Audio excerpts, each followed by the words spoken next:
ఇద్దరిని విడగొట్టడానికి ఈ అవకాశంగా మలుచుకోవాలి. చిరంజీవి పవన్ కళ్యాణ్ వైపు, బాలకృష్ణ చంద్రబాబు నాయుడు వైపు 2 పార్టీలుగా చూసి 2 పార్టీల మధ్య విభజన తీసుకొచ్చి ఈ 2 పార్టీలు విడిపోతే బాగుంటుందని వైసీపీ సోషల్ మీడియా వింగ్ బాగా కష్టపడి ప్రయత్నాలు చేస్తుందని వింటున్నాం.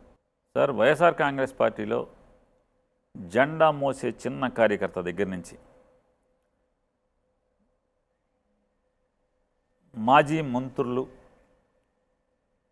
లేదా పార్టీలో ఇవాళ ఉపాధ్యక్షులుగానో, ప్రధాన కార్యదర్శులుగానో, లేదా పొలిటికల్ అడ్వైజరీ కమిటీలో ఉన్నటువంటి సభ్యులుగాను అందరికీ చాలా క్లారిటీ ఉంది.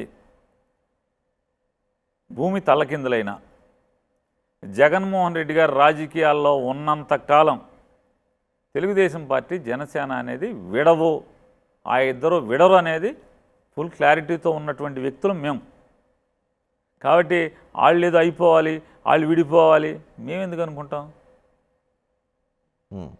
మేము అనుకునే పరిస్థితి లేదు.